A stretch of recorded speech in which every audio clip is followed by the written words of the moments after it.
Hi guys, it's James from Team Calamity, and today we have a new deck profile for you. It is Mono Fire featuring Ritz, that we like to call Big Red. Now if you're one of these people who just wants to see the deck list, if you just skip to the end of the video, it will be there for you. But if you do want to kind of listen to the card choices and why we've chosen them, then please continue to watch. The reason why the deck is called Big Red is because it plays a lot of the expensive fire forwards that net you advantage through kind of playing them, and kind of use that to its advantage. So let's get on with the deck profile. So the deck plays 28 forwards.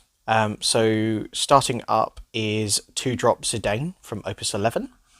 Now we are playing 3 copies of this card. It is a very useful card to use because it punishes aggression. If your opponent, say for example, does a turn 2 shadow, gets interceptor and hits you with it, you can respond with the Zidane, attack, do a point of damage, then burn the shadow off. And that's all it costs you is 2 CP and you've still got the Zidane. The card works very well with Kadaj. If you dole a forward out of the way and then play the Zidane, you can kind of kill it off, which is absolutely fantastic. It's 3 cards, and because they're all even costed, you're not wasting any CP, and you can do it all in one turn because the Zidane has haste. You could even just play Zidane onto an empty board and just hit, because your opponent has to invest resources to kill it anyway. It's only a 2 CP card. The next card is Dadaluma from Opus 11. Only playing the 1. The reason why we're playing this card is because it's an FF6 forward. It's quite beefy, so it can kind of be played early and block, as well as its damage-free ability is very handy, giving itself brave and that it can't be doled, which is very, very handy against ice. The fact that it does damage you is actually relevant in this deck, but also the nice thing is you can hit an EX burst and it will work. Like I said, because it is FF6, it works with Interceptor and you can give it haste. So the next card is Cyan from Opus 11. We are playing this as a one-off. The reason why is because we are actually playing the Samurai backup. So you get to kind of search that out, which is nice. It's FF6, so again, it can be given haste with Interceptor. And when it swings, it burns for 1,000 damage for every samurai you control, which does include himself. So if you control himself and 1 or 2 samurai backups, you can burn for quite a decent amount, which is nice because you can then, use another burn spell or whatever to kind of trade up and kill your opponent's forwards. We are only playing the 1 because we only have the 3 targets, the 3 samurai backups. Okay, next is 3-drop Sabin, again from Opus 11. Only playing the 1-off because we're generally playing it for the damage 5 ability. It is nice to kind of put down though because it does represent a fairly decent threat. Again, this is one of the reasons why it's not bad taking damage from the Dadaluma, because you get yourself to the damage 5 and then on each swing you are burning something for between 7 and 9,000 for free. You generally don't want to play more than the 1, like I say, because you generally want to use it for the damage 5 ability.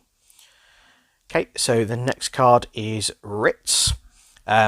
Anyone who's played a game of Opus 11 knows about Ritz and Marsh. It's no exception here. This is literally the only wind card in the entire deck. The reason for that is so we can search it out with Lilty. Marsh Ritz is absolutely incredible when you pair them together, because you are getting 2 forwards on the board, often for only paying 3 CP for the Marsh, attacking with the Ritz, sometimes being unblockable, and then untapping 3 backups to kind of play some more stuff in main phase 2. Most decks in Opus 11 are playing this in some shape or form. Next is 4-drop Terror. We are playing 3 copies of this card, despite only running 6 summons in the deck. So sometimes you will draw her early and she won't be as useful, so you're just generally finding her, discarding her for CP. However, because the EX burst is so useful and picking up one of the 6 summons you do play from the break zone is so imperative, we do play the 3 copies. Again, she is an FF6 forward, so you can give her haste with Interceptor in a pinch, but because she's only 5,000 power, you generally don't do that. However, she's very useful to pair with some of the more burn summons in the deck, because she can increase that by another 2,000 by just using her ability. Okay, so the next one is 1 copy of Kadaj. I did try this at 2. However, it slightly clogged up my hand a touch because I already had one on the board and I couldn't actually play the second, and I wished it was another card because there's no way for me to ditch extra copies of Darks in my hand. Works very, very well. Very versatile card. You've probably seen a lot of people play it in Opus 11. Dulling blockers out of the way, making your forward 2,000 and brave, which is very handy. As well as kind of removing your opponent's stuff from their break zone, which includes their Ritz, their summons, if they recur stuff. Very, very useful to have, and the fact it's an EX burst and 9,000 power is just icing on the cake. It's generally the dark choice that people make this set. Okay, so brings us on to one of the first big cards, is Fire Legendary Cloud from Opus 8. We are playing 3 copies of this one too. Very, very useful EX burst against aggressive decks like ninjas. Even like kind of casting it against ninjas, when you're on 2 damage, it kills their edge. There's no easy way for them to kind of kill it without kind of triggering its ability, bringing it back. You can always block with Cloud as well, against a 10,000 power forward, bring it back, then finish off the forward with the damage. Very, very useful card to have. Very versatile card as well. Okay, so the next one is Shadow from Opus 11. Again, playing 3 copies of this because we want to see it. Ideally, you want to play it on turn 2. A good trick is if you do open, say, Mont Blanc and a 2-drop, you play the Mont Blanc on turn 1, and then turn 2 you play the Shadow, just in case you don't reveal another 2-drop from the top 5. It means you can play the 2-drop in your hand and then you're all fine. Its special is fairly relevant. Sometimes it will catch a Kadaj off guard, just because your opponent will say dull your forwards down, attack. You take the damage, and then you use Shadow's ability to burn it off for 10,000. But generally we play it at 3 because we want to find those backups, we want to build them. Okay, so next one is Marsh. Obviously goes together with the Ritz. We are playing the FFTA backups, so we often do discount it down to 3 CP. Ritz is generally its target. So you pay the 3, play the Marsh, revive the Ritz. Ritz swings for 8,000, untap 3, and then play something else in main phase 2. Like I said earlier, most decks in Opus 11 are playing these. Also, it does pair very well with Mont Blanc, because you can use Mont Blanc's ability to burn something for 2,000, which means that you can trade up to something, or you can just kill like 2,000 power forwards, like, for example, Zidane that you saw at the beginning of this video. Okay, so the next card is Nail from Opus 9. Again, we are playing 3 copies of her. Because we are playing 28 forwards in the deck, 9 times out of 10 she will hit at least 2 forwards off her ability, which keeps your hand nice and stacked. It means you can keep the threats going.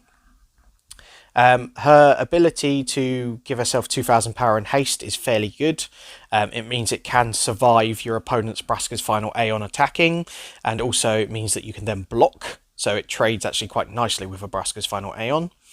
And if you do need to remove forwards off the board, you can obviously remove the 2 backups and kill stuff. You don't generally want to do this early. It's generally when you're going for lethal, or when you're in a tight bind and you kind of need to clear some stuff off the board.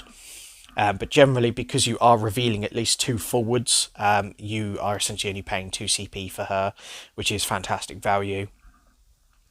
And finally, for the forwards, it is Braska's Final Aeon. Again, we are playing 3 copies of this. One of the best cards in Opus 11. You target it with anything, it gets to burn for 10,000, which can't be prevented. So it does kill things like Aerith, it does kill things like Ishtola. It's generally better to play into an established board, because if you play it onto an empty board, your opponent can just kill it and you get no value. So try to avoid playing it into an empty board if you can. If you can also give it haste, it's also fantastic. Because you can obviously play the Braska's Final Aeon and then give it haste and swing. So, you know, not too shabby at all. Right, that is all 28 forwards, which brings us now onto the summons. So like I say, there is only 6 of them. So first of all, we have got Belias from Opus 9. We're only playing this as a one-off. I did experiment with playing more Beliases, but I figured it was better just purely to kind of remove your opponent's forwards rather than trying to beat over them with Belias. Because as fantastic as it is, if you're not killing them and your opponent just doesn't block, it's just not that useful. But you still want to be running the 1 copy so you can do tricks with Terror. And you can kind of beat over stuff if necessary. Just the fact that you do play one means it is a threat that your opponent has to think about, because if they do see it, then they have to consider, you know, am I going to get Beliased? Right, so next one is Ifrit from Opus 11. Again, we are only playing 1 copy. It's very useful in the early game against aggressive decks to kind of burn stuff off. You can combine it with Terror to burn off a 7,000 power forward. In the late game, when your opponent is on 8 damage, on 5 damage, it does 8,000 power. It does 8,000 damage, which can then be topped up to 10,000 with the Terror if necessary. The fact it's an EX burst as well, it's fantastic. Not much more to say on that one. Next one is Free Drop Ifrit from Opus 10. We are running 3 copies of this. It does 8,000 power to any forward, and all your fire forwards gain 2,000 power. If you play this correctly, you can actually 2-for-1 your opponent. If you attack with, say, a 7,000 power fire forward, and your opponent blocks with an 8k, you can play Ifrit in response, burn off one of your opponent's other forwards. Your fire forward then gains 2,000 power and then lose the trade. So if you play this right, yeah, you'll be able to kind of do a 2-for-1. Most people are aware of this, so you probably won't get it off too often. But together with Terror as well, it will allow you to burn off for 10,000 damage. And the last of the summons is a card that I've been experimenting with recently, and that is Bahamut from Opus 6. Now, why do we play this card? So 10,000 power on, or 10,000 damage on 1 card is very, very useful. Because what I experimented with right at the beginning of the game, or at the beginning of this opus, I couldn't kill aggressive Kadages. It would just basically, if they played it turn 1 or 2, I couldn't deal with it. You know, you need a card to be able to kind of kill the Kadaj in 1 hit. The fact it's an EX burst as well means that, you know, if they do hit it on damage, you're still going to get to kill something off. Because it does damage you as well, it does bring your damage 5 abilities online, such as Sabin, but it also increases the damage that you do from Legendary Cloud. It's just nice to have 10,000 damage on a single card, because you can kill Braska's Final Aeon and only target it the once. But very useful if you kind of need to find yourself needing a big removal spell. Obviously you don't get to activate the EX burst from the damage, so bear that in mind. But yeah, it's primarily to kill your opponent's Kadages and also Braska's Final Aeons, and use it if you're in a jam of some kind. Okay, so that is all the summons, so which brings us on to our backups, which of there is 16. So, the first thing is Samurai from Opus 7. We are playing 3 copies of this card. Now, because it is a target for Cyan, that's one of the main reasons why we're playing it, but the fact it gives 2,000 power and Brave to a card is very useful, especially when that card is Braska's Final Aeon. Being 12,000 and Brave will get over most things. It means that you can use it on your Braska's Final Aeon, attack their Braska's Final Aeon, and yours would live. because your opponent would target it with theirs, and then you would actually get to kill something else as well. The ability while you're on 5 damage means that you can use it again, give something else 2000 power and brave, which means that you can do an attack without lowering your defenses. Again, it means that you don't have to tap your Braska's final Aeon against ice, because that is generally what they want you to do so they can Zalera it, but with Samurai you don't need to. Again, it contributes to the Cyan's burn damage as well, so that's very useful to have. Okay, so the next backup is Black Mage from Opus 8. So it's the FFTA backup, so it reduces Marsh's cost. But it's also very useful to have to pick up your summons from the break zone. Like I say, because we only run the 6, you are generally wanting to recur them as much as possible. But the main reason is because it's a fire backup and it's FFTA. That's the main reason you're playing it. But because you can use it in either player's turn, you can do a very sneaky pickup, say Belias or Ifrit, and kind of punish your opponent just by doing a play they didn't expect. Or you can recur your Bahamut because you've thrown it out early and you need it now to kind of kill a Kadaj or kill a Braska's final Aeon, whatever it may be. It's just useful to recur the summons. Next is Interceptor from Opus 11. We are playing 3 copies of this card because we are playing a fair amount of FF6 forwards and we are playing 3 Shadow. This is generally the card that you want to find with Shadow, because it gives him both 1000 power and haste. It means that you can attack the turn that you play it, and it also is there on the board to give all of your other guys haste.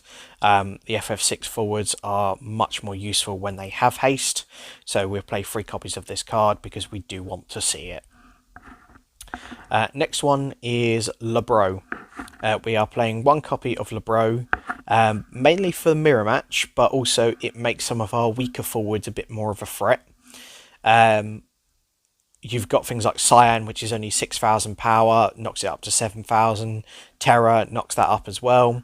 But essentially, you want to have it on board so when your opponent has a Braska's final Aeon as well, yours is actually out of range, so they cannot burn it off. It also is very useful to play when you've just attacked with a Marsh Ritz, because you've untapped your 3 backups. If you go main phase 2 Lebro, your Marsh is now set on 8000 power, so if your opponent does do a Marsh Ritz of their own, you can crash against the Ritz with the Marsh and kill it off. Useful to have, especially, like I say, against the mirror match. Another kind of use for it is as well as with Sabin, when you get to the damage 5 ability, it will just naturally burn for 8k instead of 7k, which is more useful to kind of have. Okay, so next backup is Lilty. We are playing 3 copies of this card. Literally the only target in the deck is Ritz. So you want to play this ideally on turn 2 to find the Ritz.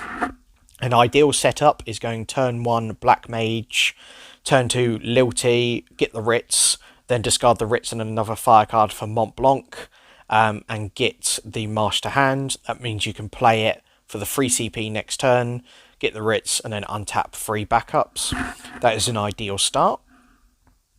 And finally, speaking of Mont Blanc, here he is. We've got 3 copies of Mont Blanc. Because it's an EX, you want to be playing 3 and you want to see it as quickly as possible because it is the only other FFTA backup. Good idea to play this on turn 1 if you're holding Shadow, because it means that you will generally have a 2-drop in your hand to kind of play with Shadow, or you can just obviously just search the top 5 to play it. You know, it searches your Marsh, so that's what you want to do. You want to get your Marsh and your Ritz online as quickly as possible. The 2000 burn is very useful if you're wanting to trade your Marsh up to a 9000 power. But generally it's, you know, the 2000 power is there to kind of, the 2000 damage is there to kind of soak up anything that you may need. Okay, so that is the deck in its entirety. So thank you very much for watching if you're still here. Like I said, this is the deck list as a whole that I've just put up on the screen. So please, you know, give the deck a try. Give us some feedback if you enjoy it. But other than that, thank you very much for listening, guys, and we'll see you next time.